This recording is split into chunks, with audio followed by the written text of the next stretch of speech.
Un homme abandonné dans la zone de la mort pendant que 2 compagnies se disputaient la facture de son sauvetage. Un réseau de fraude de 32 personnes utilisant 5000 faux dossiers pour empocher 20 millions de dollars. Et une montagne tellement bondée que lors de sa journée la plus fréquentée, plus de personnes ont atteint le sommet qu'en toute une saison. Voici tout ce qui a mal tourné sur l'Everest en 2026.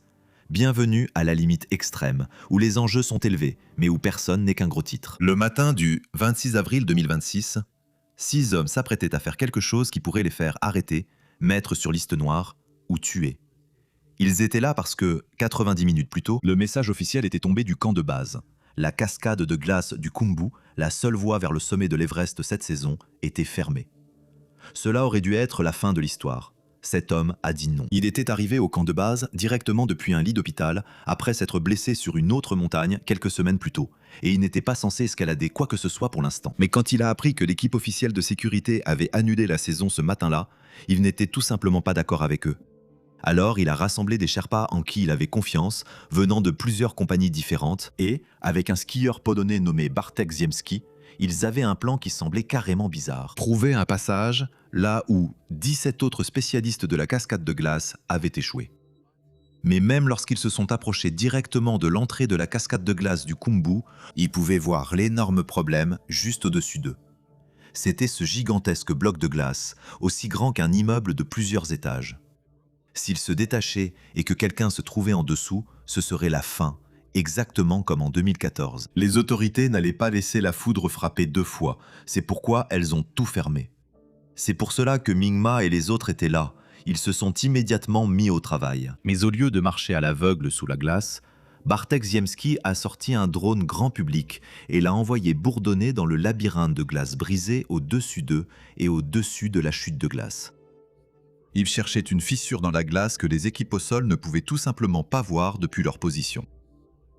Et grâce à la caméra haute résolution du drone, ils ont vu un itinéraire qui contournait le bloc de glace au lieu de passer directement en dessous. C'était plus long et très technique, mais c'était un passage qui n'obligeait pas 6 hommes à se retrouver directement sous un bloc de glace de la taille d'un appartement. Alors c'est ce chemin qu'ils ont choisi. Pendant les heures qui ont suivi, Mingmagé et les autres ont installé des cordes fixes et des échelles les unes après les autres, avançant sur certains des terrains les plus instables de la planète.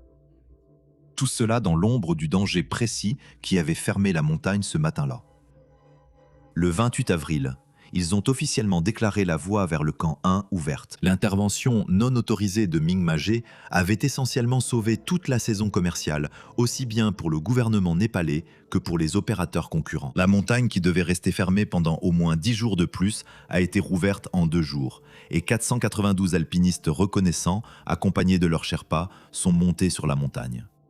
Et oui, vous avez bien entendu, 492. Si cela vous paraît insensé, c'est parce que ça l'est vraiment. Et ce qui est étrange, c'est que la raison de ce chiffre n'a presque rien à voir avec le Népal. Nous allons y venir dans un instant. En quelques jours, près de 500 alpinistes et Sherpas montaient la montagne. Et c'est là que cette saison d'ascension de l'Everest 2026 a commencé à se dégrader. Parce que même si Mingmagé et son équipe ont ouvert la voie, les alpinistes avaient déjà des semaines de retard sur le planning et ils ne pouvaient pas vraiment précipiter les choses car personne ne grimpe l'Everest d'une seule traite. Ces alpinistes et leurs Sherpas devaient maintenant passer des semaines à s'acclimater sur une montagne qui n'avait jamais accueilli autant de monde auparavant. Tout était poussé à l'extrême, tout le monde essayait de rattraper les semaines déjà perdues. Mais étrangement, la première tragédie de cette saison 2026 sur l'Everest n'avait absolument rien à voir avec la nouvelle voie risquée de Mingma. En fait, cela ne s'est même pas produit sur la glace. Parce que le 4 mai, un Sherpa de 51 ans, nommé Lakpa Dendi, marchait sur le sentier de Gorakshep jusqu'au camp de base. C'est un sentier que les randonneurs ordinaires empruntent chaque printemps avec de simples chaussures de marche. Et Lakpa était aussi éloigné d'un randonneur ordinaire qu'un être humain puisse l'être. Il avait plus de 2 décennies d'expérience dans les expéditions. Il avait gravi le Makalu 6 fois et l'Everest lui-même en 2017. Pour un homme avec un tel CV, c'était une simple promenade pour aller au travail. Pourtant, quelque part le long de ce sentier, quelque chose a terriblement mal tourné. Personne ne sait exactement ce qui s'est passé. Seven Summit Treks, la société d'expédition pour laquelle il travaillait, a déclaré que l'ACPA marchait simplement lorsqu'il a perdu connaissance et s'est effondré. L'officier de liaison du gouvernement a déclaré qu'il avait simplement glissé.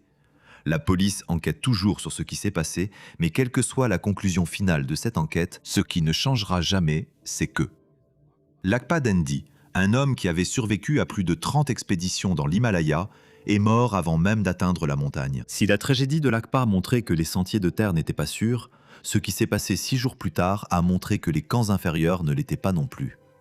Car alors que l'Everest était encore sous le choc, ce grimpeur effectuait ce qui aurait dû être une rotation d'acclimatation de routine le 10 mai 2026.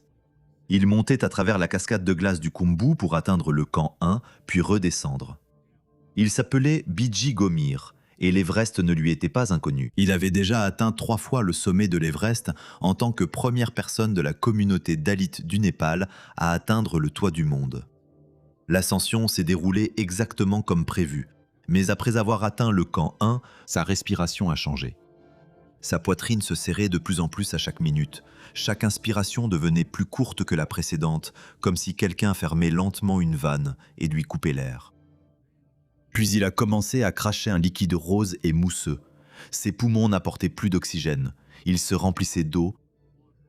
Et ses coéquipiers savaient qu'il faisait face à un œdème pulmonaire d'altitude.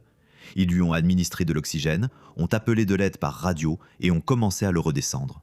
Parce qu'avec l'OPA, le seul véritable traitement était de redescendre. Malheureusement, la seule façon de quitter la montagne était de repasser par la cascade de glace du Khumbu, en traversant des échelles branlantes, des crevasses étroites et des tours de glace instables. Chaque pas prudent ici coûtait à Biji un temps qu'il n'avait tout simplement pas. Lorsqu'il est arrivé au camp de base, il était déjà parti.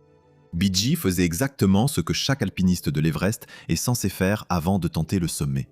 Mais lors de la saison 2026, faire tout correctement ne garantissait pas de rentrer chez soi. Et les premières personnes à mourir étaient celles qui connaissaient le mieux la montagne. Parce que la nuit suivante, le 11 mai 2026, ce Sherpa de 20 ans, Pura Yalje Sherpa, transportait une charge sur la face du Lhotse en direction du camp 3, de nuit.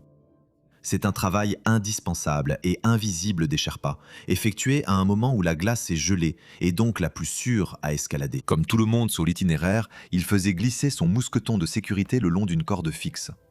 Cette corde était fixée à la montagne tous les 10 mètres environ, et cela crée un problème mécanique terrifiant. Un mousqueton en métal ne peut pas passer au-delà de ses boulons, donc lorsqu'un grimpeur en atteint un, il doit détacher son mousqueton de la corde, le faire passer de l'autre côté de l'ancrage, puis le rattacher. C'est un geste de routine, mais cela signifie que pendant quelques secondes à chaque transfert, il n'y a absolument rien qui les relie à la montagne. Vers 23 heures, le 11 mai 2026, Pura est arrivé à l'un de ses points d'ancrage et portant une lourde charge sur son dos, il s'est décroché comme d'habitude. Mais à ce moment précis, la montagne a cédé et les crampons qu'il portait ont perdu leur adhérence. N'ayant plus rien pour le retenir, ses coéquipiers ont assisté impuissants à sa chute de près de 400 mètres le long de la face de l'Everest. Lorsqu'ils l'ont rejoint, Purba, le petit-fils de l'un des plus grands Sherpas de l'histoire de l'Everest, était parti. Cela fait 3 hommes en 8 jours, et aucun n'était un client payant. Aussi tragique que soient ces décès, le plus gros problème de la saison n'était même pas encore arrivé. Car pendant tout ce temps, l'Everest lui-même refusait de coopérer. Vous voyez, le printemps au Népal est censé être sec. Tempêtes de poussière, chaleur montante et quelques orages isolés dans l'après-midi constituaient le schéma habituel à cette période de l'année. Et tout le monde, des guides de trekking aux agriculteurs, s'organisait en fonction de cela. Mais en 2026, Katmandou a connu de la pluie et des orages presque tous les jours ce printemps-là. Des mois entiers d'une météo pour laquelle personne n'avait prévu de budget. À la fin du mois de mai, la capitale avait déjà enregistré près de 3 fois sa pluviométrie normale. C'était comme si la météo n'arrivait tout simplement pas à se décider. Et pour les alpinistes au pied de l'Everest, c'était une très mauvaise nouvelle. Parce que personne ne gravit l'Everest quand il en a envie. Chaque printemps, il était censé y avoir une courte période de quelques jours où le couloir de vent de force ouragan qui souffle normalement au sommet s'éloigne brièvement. Cette courte période s'appelle une fenêtre météo et chaque expédition de printemps depuis 40 ans s'est organisée autour de l'ascension pendant cette période. Mais mai 2026 était différente. Les vents sont simplement restés stationnés au-dessus du sommet et ne montraient aucun signe de faiblesse, tandis que près de 500 alpinistes et leurs Sherpas attendaient en dépensant leur argent et leur oxygène et en épuisant leurs patients. Heureusement, le temps s'est enfin amélioré lors de la 3e semaine de mai. Presque tous les alpinistes sur cette montagne, après des semaines d'attente, se sont précipités en même temps. C'était maintenant ou jamais, et dans cette ruée sauvage et chaotique, quelque chose allait forcément mal tourner. Et le 20 mai 2026, quelque chose s'est effectivement produit. Parce que ce matin-là, 274 personnes ont atteint le sommet du mont Everest. Réfléchissez-y un instant. 274 êtres humains. Pendant la majeure partie de l'histoire de l'alpinisme sur l'Everest, autant de personnes n'atteignaient pas le sommet en une saison entière. L'ancien record était de 223, établi en 2019. Oui, cette année-là où le monde entier a vu cette photographie, celle qui a fait la une des journaux télévisés sur tous les continents et qui a poussé des gens qui n'avaient jamais touché une montagne à se demander ce qu'était devenu l'Everest. Cette saison-là était censée être le moment où une limite serait imposée sur les permis d'ascension. Ce ne fut clairement pas le cas. En fait, dès le lendemain, 154 autres alpinistes ont atteint le sommet. Cela fait 400 personnes, debout sur le toit du monde, en l'espace de 48 heures. Si vous êtes un responsable du tourisme à Katmandou, ces chiffres sont, une aubaine. Des records d'ascension signifient des revenus records. Toute cette saison a été un succès commercial de toute façon, depuis que la Chine a fermé le côté tibétain sans avertissement et que le Népal a pu vendre 492 permis à un prix incroyable de 15 000 $ par alpiniste. Mais le nombre de sommets atteints ne vous dit que qui est monté, et rien sur ceux qui redescendent. Et c'est en redescendant qu'Everest fait ses victimes. Parce que c'est à ce moment-là que les alpinistes sont épuisés, mais aussi qu'ils ont le sentiment d'avoir réussi, trop confiants, alors qu'ils parcourent ce dernier tronçon vers le sommet qui est une arête tranchante comme un couteau. Un endroit assez large pour exactement une seule personne. Ce qui signifie que le 20 mai, l'endroit le plus élevé de la planète a connu un embouteillage. Les alpinistes ont dû rester complètement immobiles dans la zone de la mort jusqu'à 3 heures. Quelque chose allait forcément mal tourner, et pour l'un des alpinistes qui traversait cette foule, c'est ce qui s'est passé. Il s'appelait Sundeep Hare et il était un professionnel de la tech originaire de Phoenix en Arizona. Il avait parcouru le Grand Canyon rim to rim plusieurs fois et avait gravi le Kilimandjaro en 2024. Il avait même fait une randonnée jusqu'au camp de base de l'Everest l'année précédente, précisément pour apprendre à son corps à s'adapter ici. Sa propre compagnie d'expédition, Boots & Crampons, le considérait comme l'un des alpinistes les plus forts de leur groupe. Et vers 11 h du matin, le 20 mai, tout ce travail a porté ses fruits. Sundeep s'est enfin tenu au sommet du mont Everest.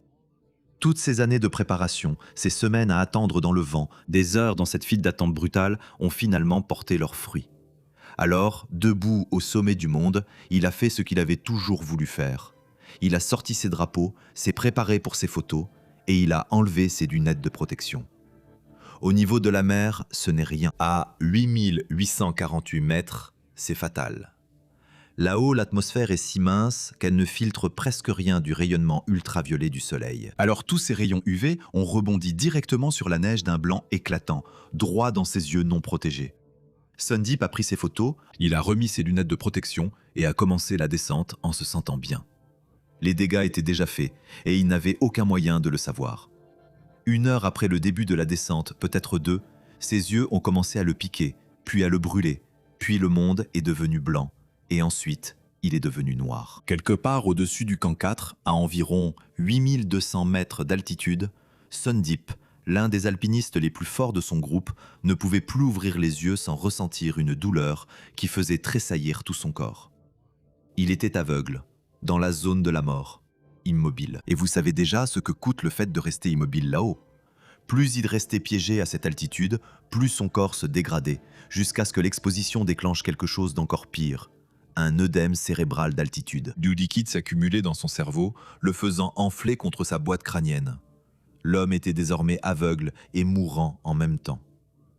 Lorsque la nouvelle est parvenue à son équipe, ils ont tout tenté. 5 guides Sherpas ont remonté la foule qui descendait et l'ont intercepté près du sommet sud. Et ce qui a suivi fut l'un des sauvetages les plus éprouvants de toute la saison. Avec 5 hommes faisant descendre un alpiniste complètement aveugle sur le terrain le plus technique de la montagne en essayant de se frayer un chemin parmi 492 alpinistes, le faisant descendre par-dessus des ressauts rocheux. Un par un, brûlant leur propre oxygène dans le même goulet d'étranglement qui venait de briser leurs clients. Pendant 48 heures, Ils ont refusé de l'abandonner et ils l'ont fait. Ils ont physiquement ramené un homme aveugle et mourant hors de la zone de la mort jusqu'au camp 2. Ils ont communiqué par radio avec de la joie dans la voix. On l'a fait. Une extraction miraculeuse. Parce que sur l'Everest, on ne peut pas battre la montre. Quand près de 500 alpinistes sont entassés dans une seule fenêtre météo, un sauvetage signifie devoir se frayer un chemin à travers un mur solide de corps humains. Les dégâts causés par ces heures supplémentaires dans la zone de la mort étaient déjà faits et aucun sauvetage ne pouvait effacer ces dégâts. 2 jours plus tard, le 22 mai, Sondeep est mort au camp 2. Pas parce qu'il était faible ou parce que son équipe l'avait laissé tomber. Il est mort parce qu'à chaque fois que ses Sherpas devaient rester immobiles et attendre que des dizaines d'autres alpinistes passent, son cerveau enflait un peu plus. Le simple nombre de personnes sur cette arête a littéralement consumé le temps qui lui restait. C'était l'Everest en 2026. Et pendant que Sondeep rendait son dernier souffle au camp 2, cette même foule faisait perdre du temps à un autre homme coincé plus haut sur la montagne. Et ces deux-là n'étaient pas des inconnus. Ils étaient clients de la même compagnie. Ils partageaient le même camp de base, mangeaient sous la même tente réfectoire, ont attendu les mêmes 19 jours de vent. Ils se sont très probablement souhaité bonne chance avant leur tentative de sommet. Il s'appelait Arun Kumar Tiwari et son histoire avec l'Everest est plus compliquée. Arun était déjà sur cette même montagne 1 an plus tôt, en 2025. Il avait grimpé jusqu'au camp 3 à environ 7200 mètres. Il a senti que son corps récupérait trop lentement, a évalué honnêtement son propre rythme et a fait demi-tour. C'est la décision la plus difficile en alpinisme, celle que la fièvre du sommet pousse les gens à refuser de prendre et qui les tue. Arun l'a prise. Il est rentré chez lui vivant. Alors, quand il est revenu en 2026, Arun avait 53 ans. Et il savait que c'était probablement sa dernière chance réaliste d'atteindre le sommet. Alors, le 21 mai, lorsqu'il a tenté l'ascension, Arun était déterminé à atteindre le sommet, même si cela devait lui coûter tout. Et Arun Kumar Tiwari a finalement atteint le sommet du mont Everest, mais il était environ 17h30. Et vous connaissez la règle presque infaillible du jour du sommet, si vous n'êtes pas au sommet avant 13h, voire 14h au grand maximum, il faut faire demi-tour. Arun avait choisi de continuer, et même si c'était une décision audacieuse, cela lui a tout coûté. Parce que lors de la descente, dans l'obscurité, après plus de 16 heures d'ascension, le corps de Arun a finalement lâché à 8750 mètres d'altitude. Il a commencé à vomir du sang, tout comme Bidji Gomri l'avait fait bien plus bas sur la montagne 11 jours plus tôt. Son Sherpa et 3 autres guides ont tout fait pour le maintenir éveillé, mais c'était impossible. Arun Kumar Tiwari est mort dans la neige, près de le Rosso Hilary. Aussi brutal que cela puisse paraître, Arun et Sondeep étaient en réalité les chanceux.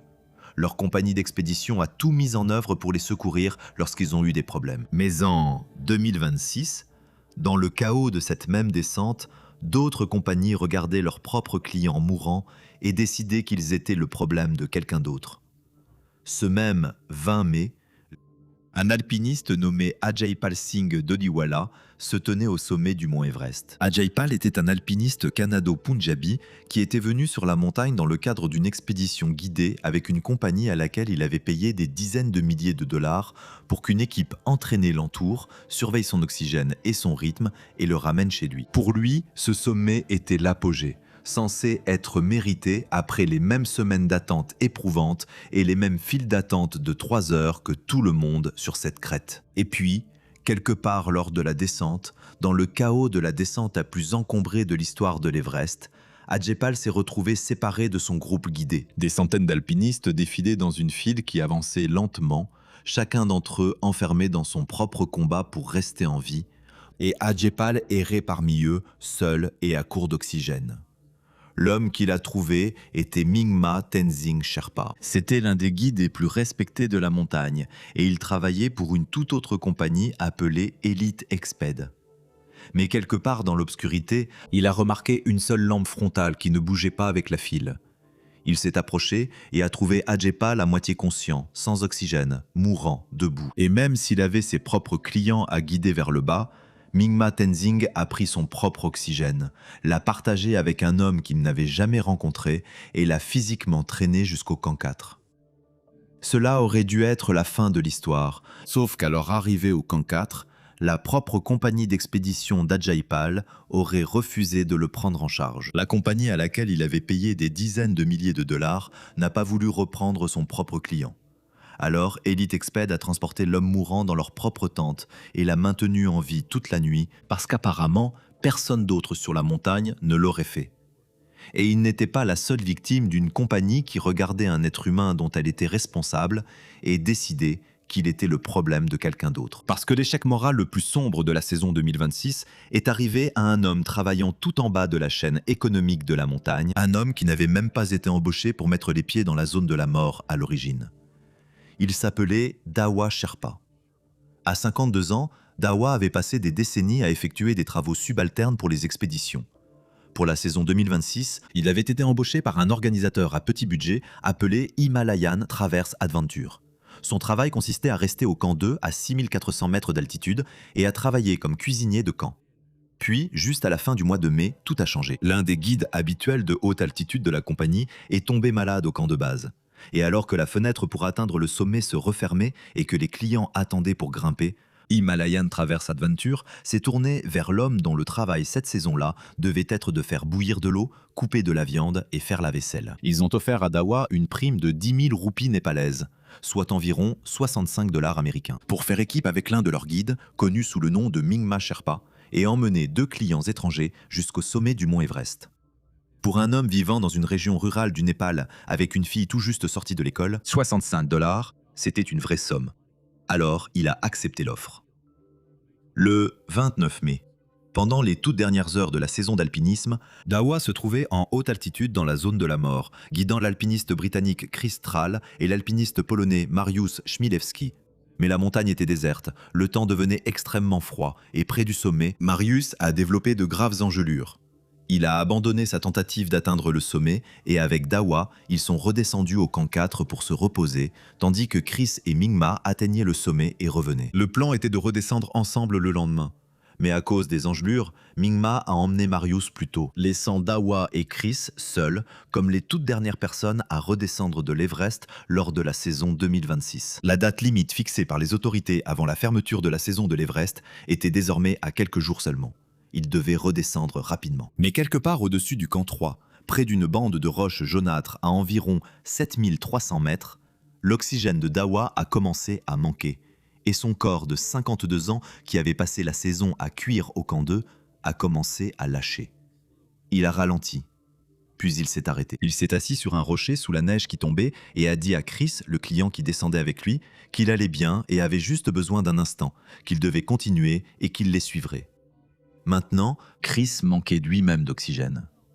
Pour aggraver les choses, Marius se trouvait à seulement une centaine de mètres de l'endroit où Dawa s'était arrêté. Il pouvait à peine utiliser ses mains gelées et avait besoin d'aide physique simplement pour continuer à descendre. Cela se résumait à une simple question de survie, et selon Chris, même Dawa lui a dit de continuer à descendre. Alors, ils l'ont fait. Ils ont laissé Dawa assis dans la neige, à 7300 mètres d'altitude, dans des conditions de jour blanc, sur une montagne déserte, et ont continué à descendre. À un moment donné, après leur disparition, Dawa a perdu connaissance, et quand il a réouvert les yeux, tout le monde avait disparu. Chris, Marius, Mingma, tout le monde.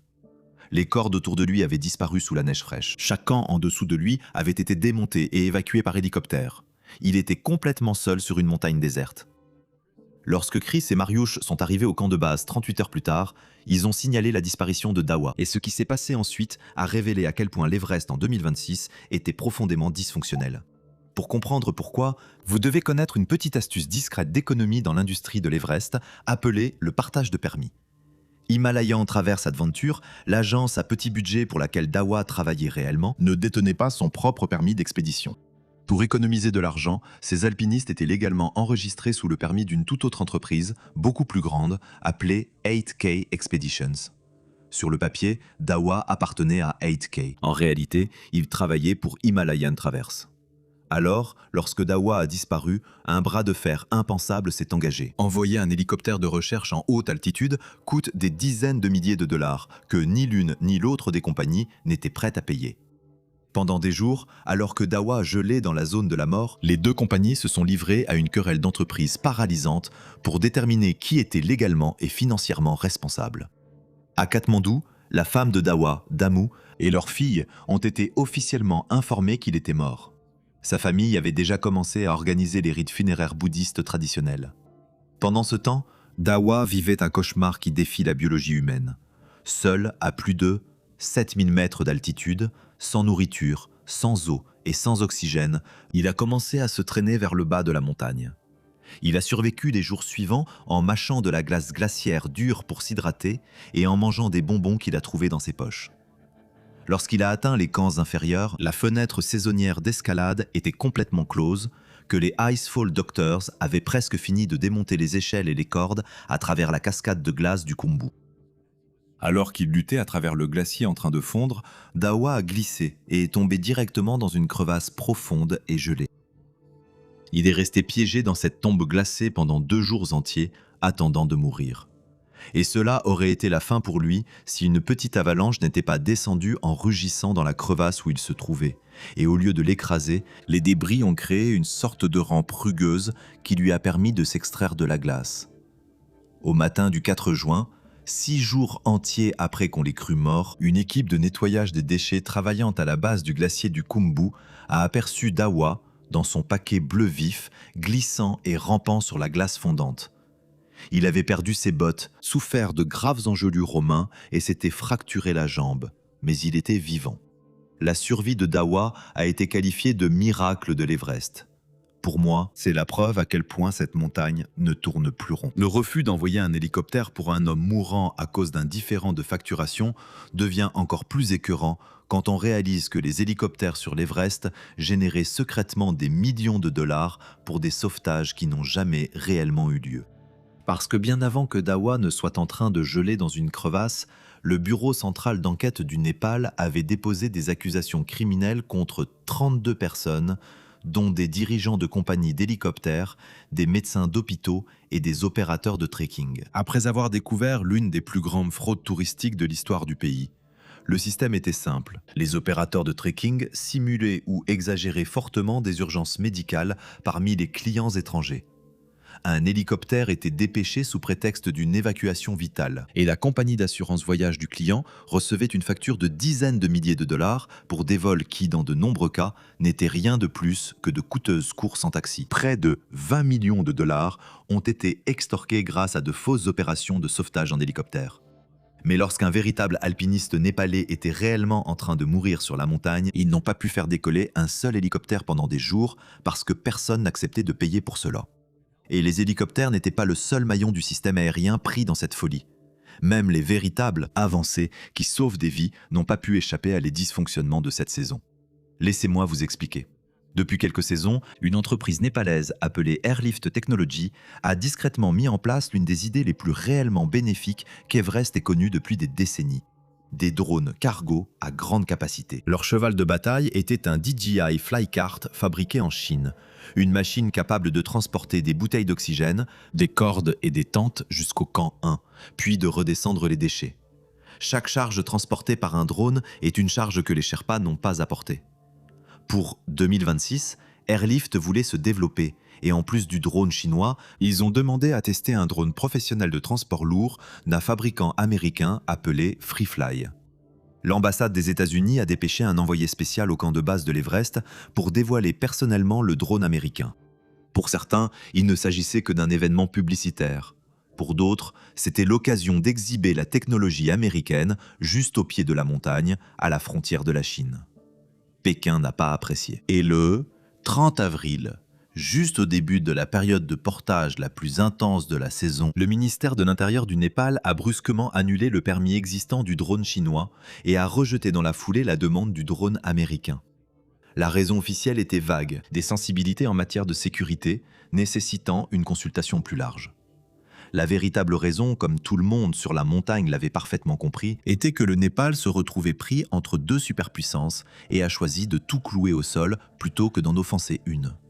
Ainsi, pendant 5 jours, au moment précis où la montagne avait besoin de ravitaillement et où il fallait agir vite, les 2 drones cargo les plus performants de l'Himalaya restaient inutiles sur le glacier. Et des Sherpas ont remis des charges sur leur propre dos et se sont engagés dans la même cascade de glace imprévisible qui tue sans prévenir. Ce qui a peut-être rendu cette saison encore plus étrange, c'est que, après de nombreuses protestations des opérateurs, le ministère est revenu discrètement sur sa décision, et les drones ont de nouveau volé le 9 mai, sans excuse ni explication. Ce n'était que 5 jours de risques humains inutiles consacrés à un jeu géopolitique. Heureusement, cela n'a coûté aucune vie, mais les drones ont montré à quel point le système accordait peu de valeur à la sécurité des Sherpas. Et ce qui se passait au sommet cette année 2026 montrait à quel point l'exploit suprême de la montagne n'a plus vraiment de sens aujourd'hui. Explorers Web, l'un des médias les plus respectés dans l'alpinisme, a documenté une multitude de records d'escalade controversés cette saison. Je parle de grimpeurs qui prétendent avoir gravi sans oxygène alors qu'ils utilisaient secrètement de l'oxygène dans leur tente la nuit. Des grimpeurs qui prennent discrètement des hélicoptères du camp 2 jusqu'au camp de base juste pour éviter complètement la cascade de glace, puis présentent leurs ascensions comme étant complètes. De douteuses affirmations d'avoir atteint le sommet de la part de grimpeurs dont l'expérience rendait ces affirmations difficiles à croire. Et le plus triste, c'est que dans presque tous les cas, il ne se passe rien. Les certificats sont quand même délivrés. Il n'y a pas de police du sommet, pas de système de vérification efficace. Sur la montagne la plus célèbre du monde, l'exploit pour lequel tout le monde paie des sommes à 6 chiffres est, au final, ce que vous dites qu'il est. Petit détour. Chaque mois, il y a une histoire qui ne va jamais sur YouTube. Elle est là si vous la voulez. Patreon, lien ci-dessous. Maintenant, où en étions-nous? Et les personnes qui comprennent cela mieux que quiconque, les hommes qui ont consacré toute leur vie à cette montagne, étaient dégoûtés. Mingma G, le guide dont l'équipe rebelle a forcé le passage à travers la cascade de glace en avril, a observé tout ce qui est passé par la porte qu'il a ouverte. Et quand tout a été terminé, il n'est pas allé parader. Il s'est exprimé publiquement. Il a dit au monde entier que les responsables étaient tout à fait prêts à laisser la saison s'effondrer plutôt que de résoudre le problème eux-mêmes. Que lui et 5 autres hommes avaient assumé tous les risques, toute la responsabilité, toute la faute si quelqu'un mourait sur cet itinéraire. Et qu'ensuite, l'industrie qui profitait de leur travail n'a même pas pris la peine de les reconnaître officiellement. Et puis il a dit qu'il ne gravirait plus jamais l'Everest. Je n'ose imaginer à quel point il a dû se sentir écœuré de s'éloigner d'une montagne sur laquelle il avait risqué sa vie quelques mois plus tôt. Ensuite, il y a Kami Rita Sherpa. Si l'Everest a une incarnation vivante, c'est lui.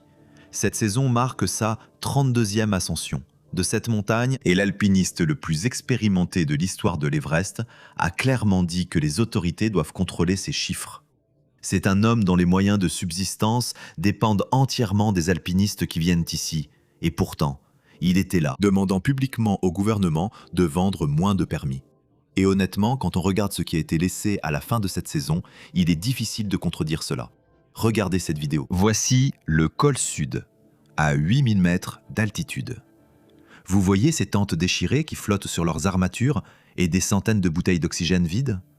Si vous zoomez, c'est encore pire. Des bols en acier, des déchets alimentaires, des excréments humains, sur une montagne que beaucoup vénèrent et considèrent comme sacrée. Il existe des règles écrites contre cela, des règles strictes en fait. Chaque alpiniste est censé redescendre 4,5 kg de déchets. Sinon, il perd une caution de 4 000 $, qui est confisquée s'il ne respecte pas la règle. Cela semble sérieux, mais pour un client qui paie 70 000 $, une caution de 4 000 $ ne représente rien. La caution est perdue, les déchets restent et tout le monde rentre chez soi, laissant le lieu le plus élevé de la Terre, l'un des monuments les plus remarquables de la planète, servir de décharge. Cela dit, le Népal essaie de régler ce problème, du moins sur le papier. Le Parlement népalais a un projet de loi qui obligerait toute personne tentant l'ascension de l'Everest à gravir d'abord un sommet de 7000 mètres à l'intérieur du Népal. Cela ressemble exactement au filtre dont cette montagne avait besoin depuis 30 ans. Ce n'est pas encore une loi, mais cela a déjà été adopté par l'une des 2 chambres du Népal. Personne ne sait combien de temps il faudra pour que cela entre en vigueur. Mais même si la loi était adoptée telle qu'elle et que chaque futur alpiniste de l'Everest venait avec un certificat attestant d'une ascension précédente à 7000 mètres, cela n'aurait sauvé presque personne dans cette vidéo. Un certificat n'aurait rien changé au partage de permis, ni aux failles qui ont permis à 2 compagnies de se disputer au sujet d'un homme mourant pendant 5 jours. Il ne limite pas le nombre de permis, il ne crée pas de service de secours et pire que tout, il n'empêche pas la fièvre du sommet. Un nombre record de 1008 personnes ont atteint le sommet ce printemps et ce n'était pas la première fois que cela arrivait. En mai 1996, la concurrence entre les compagnies pour attirer des clients a conduit à l'une des journées les plus meurtrières de l'histoire de l'Everest. Et lorsque le monde a eu besoin de trouver un coupable, ils ont choisi cet homme. Voici pourquoi c'était un mensonge.